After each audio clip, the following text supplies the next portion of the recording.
Доброе утро. На календаре уже, я забыл опять даты. Тем не менее, не суть важно. Февраль, 6 февраля, пятница. И, как и всегда, в любой будний день, какой бы он ни был, «Утро Якутии» вместе с вами. Мы начинаем новый день, помогаем начать его вам, чтобы вы его начали с очень прекрасным, хорошим настроением и улыбкой на лице. И как всегда мы говорим вам доброе утро. И это не просто стандартные какие-то шаблонные слова. Это наш посыл к вам, потому что мы желаем вам, конечно же, хорошо проснуться, потянуться, зарядиться энергией, позитивом, ну и, конечно, ворваться в эту пятницу, потому что все-таки это Последний рабочий день — это что ключевое? Подтянуть все свои хвосты, если они собрались, не дай бог, за неделю, и, как говорится, с чистой совестью отправиться отдыхать. Да, ну и как всегда мы начнем с нашей такой очень типичной стандартной истории, с рассказа о погоде, ведь потому что зачастую именно она влияет на наше настроение с утра. Безусловно. В центральных районах температура воздуха на 6 часов утра была на отметке минус 43 градуса. В Заречной группе 34-43 ниже 0. В южных до минус 39. В Вилюйской группе 30-39 градусов мороза, в Нижнеленских 44. В западных 23-37. В Колымо-Нигирской группе Улусов 33-35, в Янских до минус 41. На северо-западе 32-36 градусов мороза. В Якутске температура воздуха на 6 часов утра была на отметке минус 32 градуса. Атмосферное давление 763 миллиметра ртутного столба. Штиль. Сегодня днем преимущественно без осадков. Ветер западный 2,7 метров в секунду. Температура днем ожидается до минус 30 градусов. Ну что ж, в Якутске достаточно приятная погода, и, надеемся, она будет сохраняться и в выходные, что позволит, наверное, уже, в принципе, в такую погоду проводить время на улице, каким-то прогулкам, хоть и небольшим, себя посвящать. Но подробнее про погоду, которая нас ожидает в ближайшие дни, вообще в целом в этом месяце, мы чуть попозже в нашем эфире поговорим с экспертом, который будет отвечать за погоду. Ну а прямо сейчас наши коллеги из информационной службы с нетерпением хотят рассказать вам о последних событиях в республике и за ее пределами.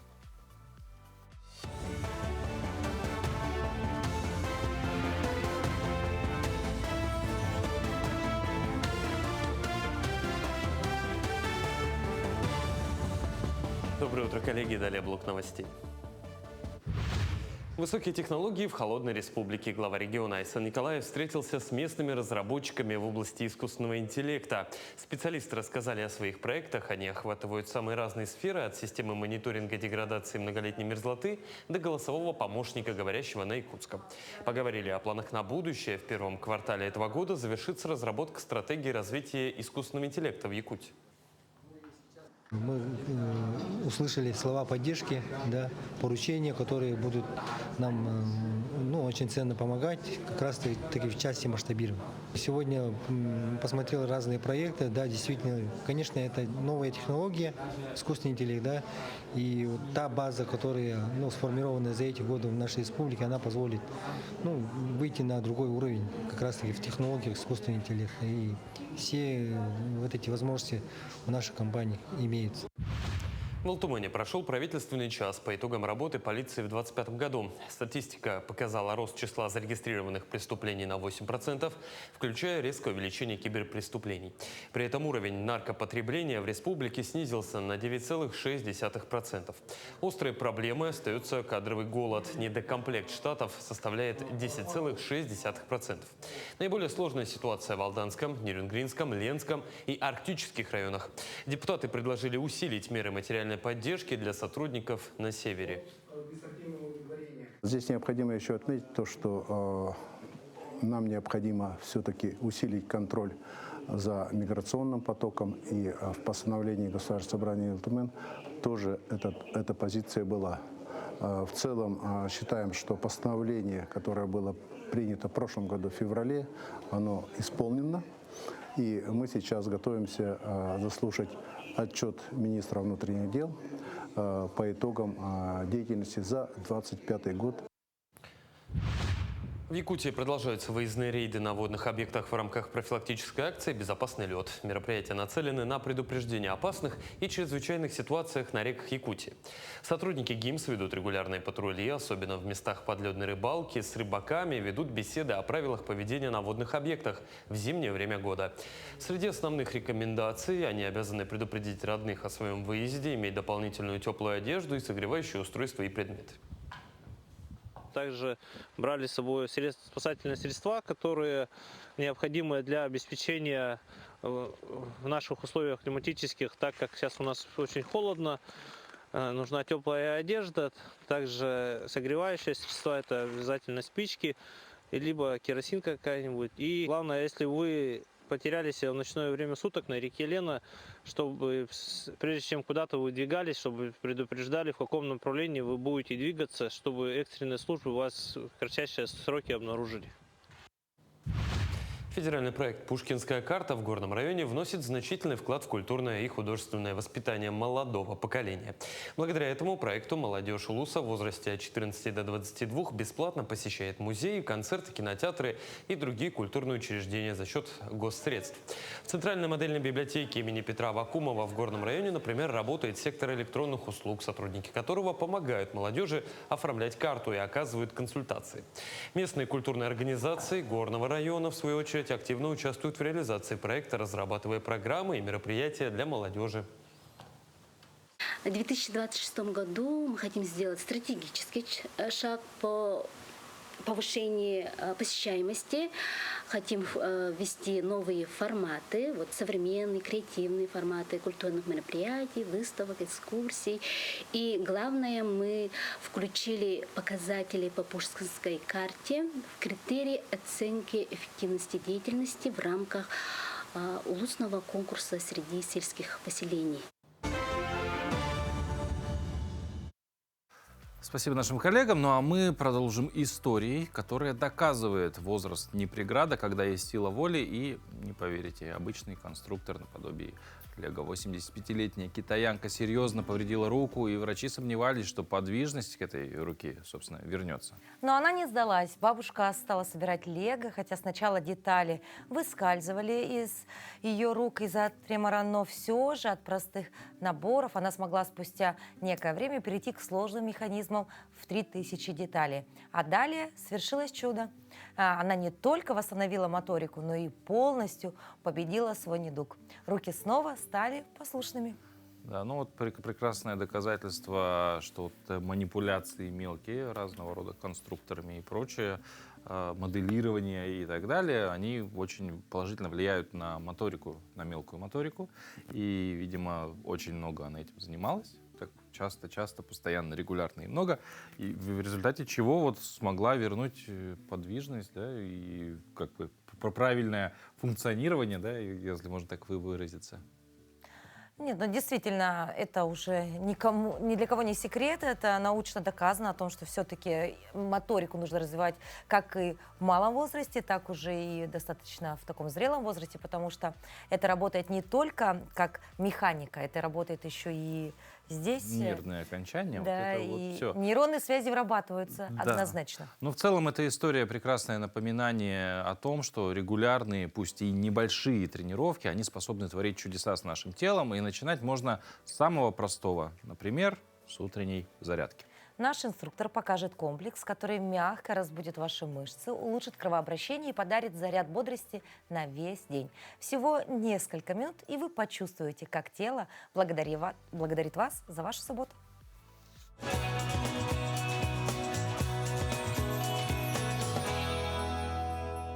Всем доброе утро, всем чудесного и прекрасного настроения.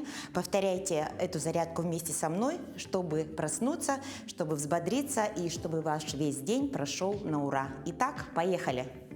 Первое упражнение мы выполняем полуприсед с подъемами рук вверх и сбрасываем их вниз. Показываю. Раз, раз,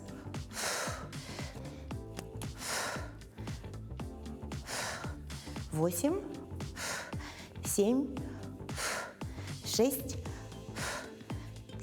4, 3, 2, 1.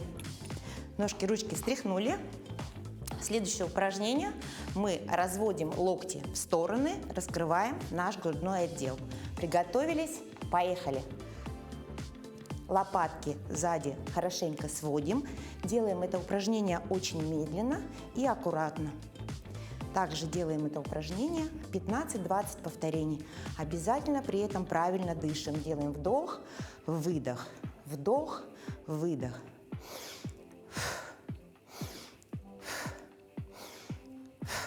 4, 3, 2 и последний. Отлично. Следующее упражнение. Мы поднимаем руки вверх, касаемся плеч и опускаем их вниз. Вдох, выдох. Можно при этом встать на носочки. Также выполняем это упражнение 15-20 повторений. Обязательно дышим. Вдох, выдох, вдох, выдох. 8, 7, 6, 5, 4, 3, 2, в последний раз. Отлично, прекрасно. Следующее упражнение у нас будет подъем рук вверх-вниз. Мы поочередно поднимаем ручки вверх-вниз. Также при этом можно вставать на носочки. Если вам тяжело, можете на носочки не вставать. Итак, поехали. 8, 7, 6, 5, 4, 3, 2, 1. Отлично, ручками потрясли. Следующее упражнение у нас мы обнимаем себя ручками. Бросаем из стороны в сторону. Раскрываем грудной отдел, дышим. Можно даже по себе чуть-чуть похлопать. Вдох, выдох, вдох, выдох, вдох, выдох. Также повторяем это упражнение 15-20 повторений. Улыбаемся, включаем себе активную музыку и поднимаем себе настроение. 8, 7, 6, 5, 4, 3, 2 и 1. Отлично. Обязательно начинайте утро с утренней зарядки, чтобы ваше настроение всегда было отличным. До следующих встреч! Ну а теперь, после внимания к своему внутреннему состоянию, самое время вновь обратить взгляд за окно. Погода наш ежедневный спутник, а в Якутии это такой очень важный фактор, который сильно оказывает влияние на нашу жизнь. Февраль в разгаре, и всех нас волнует вопрос, когда же наступит долгожданная весна. Будет ли мартовская оттепель или зима решит задержаться? Да. Ну а что насчет предстоящих морозов и снегопадов? К чему вообще готовиться якутянам в ближайшие дни? На эти вопросы нам сегодня ответит Саргалана Никитина, начальник отдела метеорологических прогнозов Якутского гидрометцентра. Доброе утро. Доброе утро. С актуального прогноза давайте начнем. Какая погода вообще ожидает в оставшиеся дни февраля, хотя, в принципе, большая часть февраля осталась. Стоит ли ждать сильных морозов, осадков, может быть, наоборот, потепления, потому что, допустим, эта неделя относительно была прохладная, если сравнить с прошлой. Значит, у нас с 3 февраля затоком очень холодной воздушной массы с Красноярского края в западных, юго-западных районах, в горном районе резко похолодало до минус 45-53 градусов. Значит, этот мороз у нас сегодня, уже вчера-сегодня сместился на южную часть Якутии. Значит, сегодня днем и выходные дни у нас с выходом циклона опять севера Красноярского края на северо-запад республики. В западных, юго-западных районах теперь ожидается резкое повышение температуры, потепление. Дневные температуры будут порядка минус 15-20 градусов, на юго-западных районах минус 10-15 градусов. Вот. Ну, затем это тепло уйдет, охлаждаясь на юг республики, а северо-восток и центр пока в эти дни, до конца первой декады сохранится холодная погода. Это минус 37-43 градуса, на северо-востоке до минус 50 градусов. А что касается весны, да, есть какой-то, может быть, прогноз, хотя бы там абстрактный на март, чего ждать, когда календарная весна придет, будет ли она у нас фактическая весна или все-таки, может быть, Затяжная Чуть-чуть снежная. раньше, позже, да. Мгм. Ну, пока прогноза на март у нас нет. Значит, марты за последние 20 лет были почти все теплые, за исключением 2 лет. Это 2011 год и прошлый год. Тогда среднемесячная температура была ниже нормы на 1-2 градуса. А весна метеорологическая наступает у нас с переходом среднесуточной температуры через 0 градуса. Обычно в Якутии это 3-я декада апреля и первые числа мая. Но насколько вообще оправдались прогнозы на январь, потому что все же познается сравнение, да, ну и, конечно, мы опираемся на факты, да.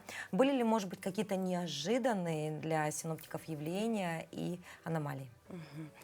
Значит, наши прогнозы в январе оправдались. Прогнозы на сутки по территории на 97% оправдываемость, на вторые и третьи сутки 95%, и по городу Якутску у нас оправдываемость 95% из 100, да? Это очень хорошие показатели Ну, в целом, получились. да. А аномалия у нас получилась такая, что у нас с середины декабря и весь январь значит, были очень активные восточные процессы. Это когда циклоны с Тихого океана выходили на Чукотку, Камчатку, на Охотское море. Тем самым у нас на восточную часть Якутии вносилась очень теплая воздушная масса. Ну и поэтому у нас вот январь получился очень теплым. Вот начало января, январские Да. праздники, в принципе, достаточно. С другой стороны, люди порадовали Да, выходные, да? баловала погода. Так что вот. А в целом, вот мы говорим про оправдываемость прогнозов, да, как они там сходятся, не сходятся, очень большой показатель того, что, в принципе, как прогнозируется, так получается. Но все-таки, а вот как происходит, да, вот этот процесс прогнозирования, из чего он, наверное, состоит, я думаю, зрителям будет интересно, Да. потому что что такое метеорологический прогноз мы знаем, а вот как он появляется, потому что тем более, что Якутия такая большая территория, мне кажется, сложнее намного, чем там в маленьком городе, допустим, сделать. Да, действительно. Ну, прогнозы у нас основываются на гидродинамических моделях, которыми мы пользуемся. Также нужна именно фактическая погода, что у нас сейчас идет. Плюс аэрологическое зондирование атмосферы. Их у нас 15 станций. То есть мы знаем от Земли до 30 километров, как меняется температура и давление с высотой. Ну и также спутниковые данные. Ну и вот большой такой анализ происходит. Ну и вот делаем прогнозы. И составляются. ежедневно он Да, то есть происходит. это не с бухты-барахты, да? Да. Естественно. Ну и, конечно, вот следующий вопрос, ну, наверное, опять же, наверное, коснется нашей весны, потому что мы же все время любим смотреть наперед. И вот есть ли какие-то, возможно, уже прогнозы на эту весну, будет ли она теплой, может быть, наличие снега или, наоборот, его Аномалии отсутствие, да, какие-то. какие-то аномалии уже могут говорить о том, какая будет весна. Значит, ну, таких долгосрочных прогнозов у нас, к сожалению, нет, но уже сейчас можно сказать, что вот как раз-таки из-за частых восточных процессов, о которых я говорила, да, у нас на северо-востоке выпало очень много снега. Высота снега в Колымо-Индигирских районах значит, составляет 60-68 сантиметров. Это много. Ну и, конечно, куда этому снегу деваться весной? Конечно, это все растает, и весной в период половодья возможны высокие уровни воды. Это, в принципе, так уже ориентировочно, ну, как бы на основе, да, вот выпавших осадков северо-восток или, в принципе, там по территории республики, может быть, уже заранее, потому что это все-таки такой, ну, важный процесс для нашей республики, к нему нужно основательно готовиться, может быть, уже есть какие-то по паводку прогнозы. Нет, к сожалению, по паводку пока нет прогнозов. Позже появляются, да? Да, позже появляются. Ну и там не только высота снега, да, влагозапасы, толщина льда, много факторов. Это выйдет уже в апреле прогноз. Ну и традиционный вопрос, что бы вы пожелали нашим телезрителям, потому что, ну, мы зачастую освещаем, да, прогноз погоды с утра, говорим, там, наденьте что-нибудь потеплее, там, позаботьтесь о своих ребятишках, там, или ветрено, или, допустим, там, позаботьтесь о своих автомашинах, да, как говорит обычно Павел Танин, да. Ну, а вообще в целом, вот, ваши пожелания, потому что, ну, действительно, еще пока непонятно, то ли мы еще в зиме, то ли уже весна, и вот на что стоит обратить внимание? Ну, сейчас действительно пока зима, февраль, зимний месяц. Ну так, одеваться по погоде, значит, следите за погодой на официальном нашем сайте yakutgidromet.ru и слушайте на СТВ радио меня по вторникам. Значит, ну и вовремя значит, поменять колеса весной, осторожным быть на дорогах, особенно на дальние поездки, ну и где, особенно по реке. Спасибо большое. Еще, наверное, добавлю, что с ближайшим прогнозом, там, в ближайшие сутки можно в телеграм-канале Якутского гидромедцентра ознакомиться. Каждый оперативно всегда все прогнозы, какие есть в наличии, там публикуются. Спасибо большое, Саргалана, за то, что посетили наш утренний эфир. Мы благодарим вас всегда за точные данные, потому что действительно от погоды за окном зависит многое, да, и не только наше настроение, но и в целом вообще наш рабочий день, да, потому что как мы проснемся, вот с какой погодой мы проснемся, так и пройдет наш день зачастую. Как улица тебя встретит, так день не проведешь. Все верно. Спасибо большое, мы желаем вам хорошего рабочего дня. Да. Спасибо. Ну а между тем, февраль — это время, когда наш организм особенно ждет поддержки. Холода еще не отступили, до весны вроде как рукой подать, а запасы витаминов уже на исходе. И в такой момент особенно ценится то, что может поддержать наш организм. Как раз сегодня отмечается День витаминных напитков. Праздник, который напоминает иногда лучшее лекарство и заряд бодрости, можно найти в чашечке. Ароматный чай, допустим, с ягодами, имбирный напиток, морс из брусники или просто вода с лимоном. Маленькие, но важные помощники для нашего иммунитета и настроения. Предлагаем вам заняться профилактикой грядущего витаминоза, побаловать свое тело витаминами. Ну а мы пока узнаем, какими еще праздничными и знаменательными датами отмечен сегодняшний день в календаре.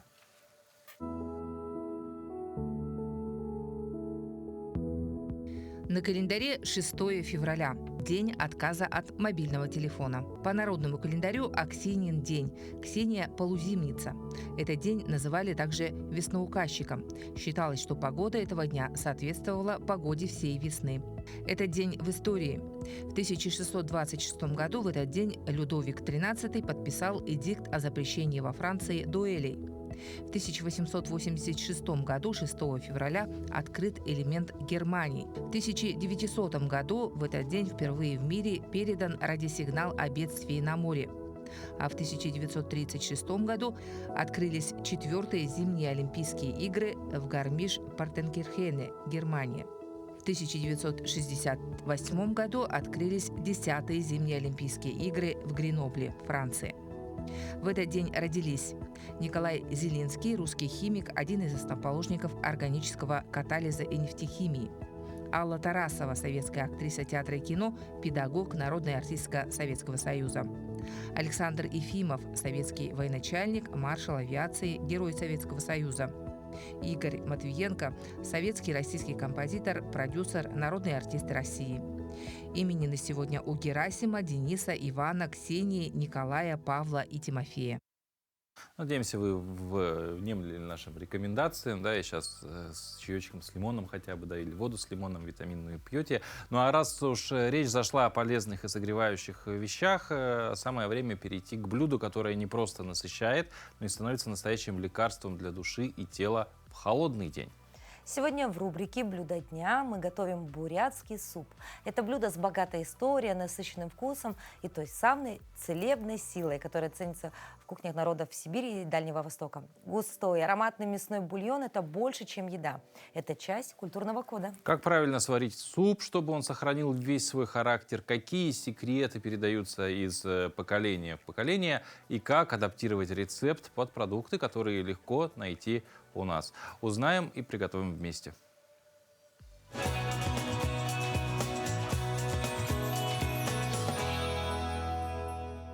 Доброе утро, дорогие друзья! Меня зовут Саяна Галасанова, и сегодня мы с вами окунемся в мир бурятской кухни. Будем готовить суп хушел. Очень простой, домашний, но очень сочный и вкусный, наваристый суп хушел. Что нам нужно для приготовления этого супа? Добротный кусок с костью говядины. Далее немного картошки и домашняя лапша. Чтобы приготовить домашнюю лапшу, необходимо 50 грамм теста.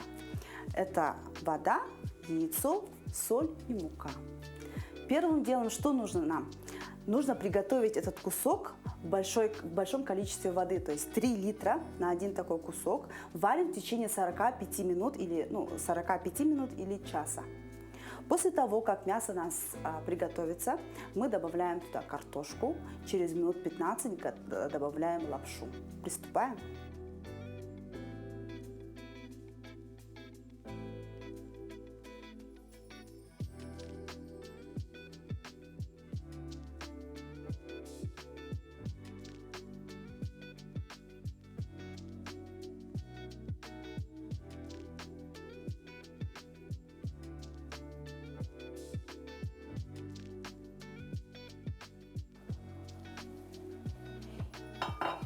После того, как наш суп закипел, мы с вами добавляем домашнюю лапшу и ждем буквально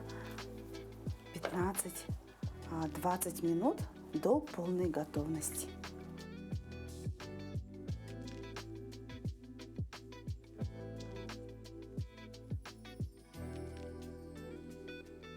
Приготовьте для своих родных и близких этот насыщенный вкусный бульон. Никакой приправы, просто соль, лапша, картошка и мясо. Наваристый, полезный, сытный суп.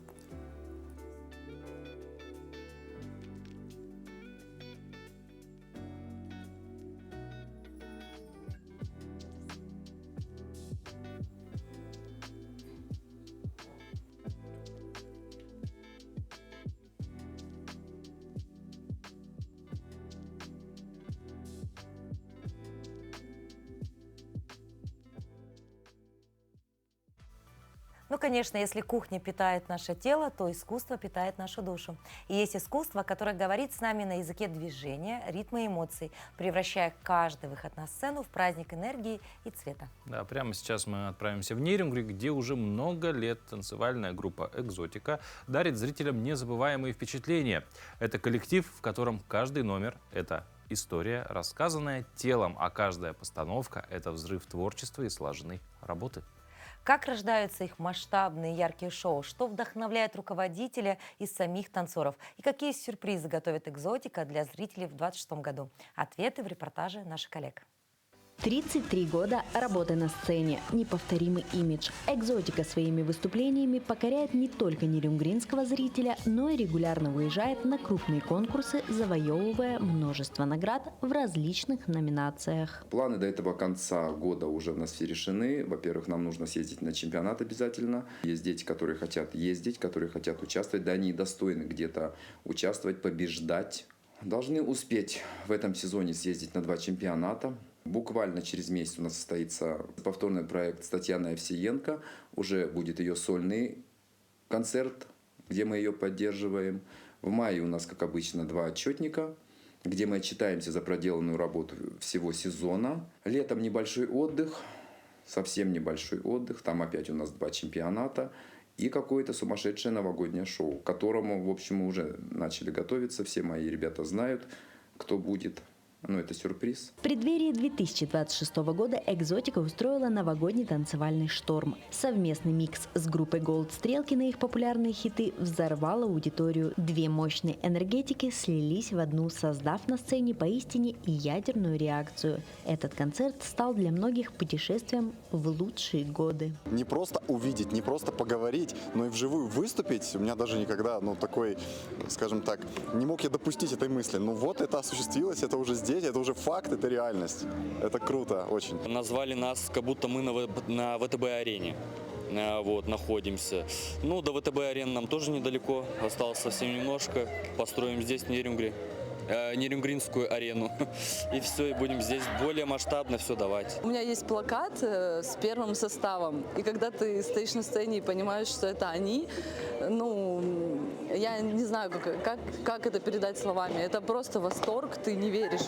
В ту секунду ты не веришь, что это они. Осознание приходит только сейчас, и это колоссальный опыт. И мы очень благодарны вообще Леше и всему коллективу, детям за то, что мы можем все это делать, родителям, которые доверяют нам детей, и артистам, которые к нам приезжают. Это все супер. Дэнс-шоу группы «Экзотика» не подчиняется обычным штампам и в каждом танце, в каждом образе ищет собственный оригинальный взгляд на тему. Это надо любить. Это надо любить, этим жить, знать каждого участника, общаться, дружить. Как везде говорится, миром правит любовь, да? Наверное, в этом же случае я могу то же самое сказать. Только любовь. Команда руководителей коллектива стремится открывать новые возможности и вкладывать больше усилий в каждое выступление, за что ее и любит зритель. Екатерина Павлова, Андрей Гаянов, Нерюнгри. А «Экзотика» сегодня может стать то, что не так уж и давно можно было видеть на городских улицах. Например, автомобили, бывшие популярными в прошлые десятилетия. К столетию автотранспорта в Якутии наш коллега Дмитрий Аргунов вместе со специалистами городского ретро-музея продолжают знакомить нас с историей автомобилей, прочно закрепившихся в летописи Якутии прошлого века. В экспозиции музея 84 единиц техники, больше половины на ходу. На ходу и следующий экспонат. Получилось, что очень много экспонатов связаны с Горьковским автозаводом. Это и внедорожники, и легковые авто, и грузовики. Но сегодня мы бы хотели рассказать об экспонате, который можно назвать родственником горьковских автомобилей, но в названии прописана Прибалтика. РАФ – Рижская автобусная фабрика, подумаете вы, но это не так. Официально завод назывался совсем по-другому, тем более, что находился в Елгаве. Но, тем не менее, РАФ-22032 стал самой массовой в СССР каретой скорой помощи. В качестве автомобиля скорой помощи использовали и в Якутске, о чем свидетельствуют архивные фото. Так получилось, что в качестве базовой модели послужила «Волга». И это можно заметить не только в салоне, который изобиловал волговскими элементами, но в целом шасси было сконструировано на базе «Волги». Мощные стальные элементы кузова послужили залогом того, что рафики дожили вполне себе прекрасно и до 2000-х годов. Поэтому подвески использовали элементы и от «Чайки», другого детища горьковчан. Стандартный микроавтобус, к слову, был заметно короче санитарки. Рафик обладал несметным количеством модификаций, в том числе и заграничных. Не только стран соцлагеря была модификация Рафика и от финнов. И несколько модификаций Рафика были электричками. Это в 70-е годы. Укороченный РАФ-2204 снабдили электромотором постоянного тока мощностью 22 киловатта, позволявшим развить скорость до 70 км в час. Следом сделали 6 РАФ-2207 со стандартным кузовом, но вместимостью 9 человек. РАФ стал главным автомобилем Московской Олимпиады в 80-м году. Микроавтобусом РАФ-2907 с необычно бело-золотой окраской выпала самая почетная миссия – сопровождать Олимпийский огонь. А на велогонках использовали рафики с кузовом пикап. Была даже версия автопоезда для участников Олимпиады. По силовым агрегатам рафики отметились не только электромоторами, были и дизельные версии, и с впрыском, и даже роторные моторы ставили на рижский микроавтобус. Это все уже история, как и история всей нашей страны. От машин, которые рассказывают историю эпохи, мы переходим к тем, кто историю создавал, к художникам. Их работы – это не просто картины, а запечатленные эмоции, мысли и целые миры, которые продолжают говорить с нами сквозь время. Сегодня в нашей рубрике «Музейный гид» мы знакомимся с еще одним отечественным творцом, чьи работы известны не только в России, но и за рубежом.